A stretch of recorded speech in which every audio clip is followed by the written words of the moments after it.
গণ অধিকার পরিষদের সভাপতি ও ডাকসুর সাবেক ভিপি নুরুল হক নূরের চিকিৎসায় উচ্চ পর্যায়ের মেডিকেল বোর্ড গঠন করেছে ঢাকা মেডিকেল কলেজ হাসপাতাল। শুক্রবার রাতে সর্বোচ্চ পর্যায়ে মেডিকেল বোর্ড গঠন করা হয়েছে বলে জানান ঢামেকের পরিচালক ব্রিগেডিয়ার জেনারেল মোহাম্মদ আসাদুজ্জামান। এদিকে শনিবার সকালে তিনি জানান, নুরুল হকের মাথায় আঘাতের পাশাপাশি ভেঙে গেছে তার নাকের হাড়, যে কারণে গতকাল অতিরিক্ত রক্তক্ষরণ হয় নূরের। রক্তক্ষরণ বন্ধের পর জ্ঞান ফিরে তার। তবে ৪৮ ঘন্টার আগে নুরুল হক আশঙ্কা মুক্ত কিনা সেটি বলা সম্ভব নয়। একই সঙ্গে এদিন সকালে নুরুল হকের চিকিৎসার বিষয় নিয়ে মেডিকেল বোর্ড আলোচনায় বসবে বলে উল্লেখ করেন তিনি। এর আগে শুক্রবার সন্ধ্যায় রাজধানীর কাকরাইলে জাতীয় পার্টি ও গণ অধিকার পরিষদের নেতাকর্মীদের মধ্যে সংঘর্ষ হয়। জাপার কার্যালয়ের সামনে দিয়ে গণ অধিকার পরিষদের একটি মিছিল যাওয়ার সময় এ ঘটনা ঘটে। পরে আইন শৃঙ্খলা রক্ষাকারী বাহিনীর লাঠিপেটায় গণ অধিকার পরিষদের সভাপতি নুরুল হক সহ বেশ কয়েকজন আহত হন।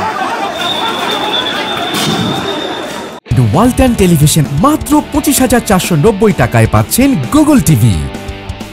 গণ অধিকার পরিষদ বলছে, গতকাল সন্ধ্যায় মিছিল নিয়ে যাওয়ার সময় জাপার নেতাকর্মীরা তাদের ওপর হামলা চালায়।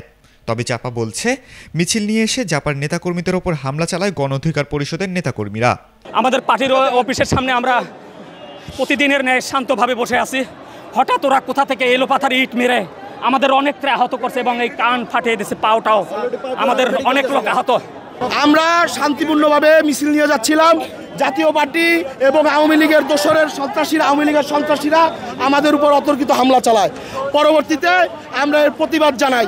এই ঘটনায় শুক্রবার আন্তঃবাহিনী জনসংযোগ পরিদপ্তর আইএসপিআর সংবাদ বিজ্ঞপ্তিতে জানায়, ঘটনার শুরুতে আইন শৃঙ্খলা রক্ষাকারী বাহিনীর সদস্যরা উভয় পক্ষকে শান্ত থাকতে বলেন। তবে বারবার অনুরোধ সত্ত্বেও কিছু নেতাকর্মীরা তা উপেক্ষা করে মব ভায়োলেন্সের মাধ্যমে পরিস্থিতি অশান্ত করার চেষ্টা করে। সেই সময় আইন শৃঙ্খলা রক্ষাকারী বাহিনীর ওপর আক্রমণ চালায় এবং আনুমানিক রাত ৯টার দিকে মশাল মিছিলের মাধ্যমে সহিংসতা আরও বাড়ানোর চেষ্টা করে তারা। এ সময় নেতাকর্মীরা ইটপাটকেল নিক্ষেপ করলে জননিরাপত্তা রক্ষার্থে আইন শৃঙ্খলা রক্ষাকারী বাহিনী বল প্রয়োগে বাধ্য হয়। এ ঘটনায় সেনাবাহিনীর ৫ জন সদস্য আহত হন বলে জানায় আইএসপিআর। খালিদুল ইসলাম তানভীর, এটিএন বাংলা।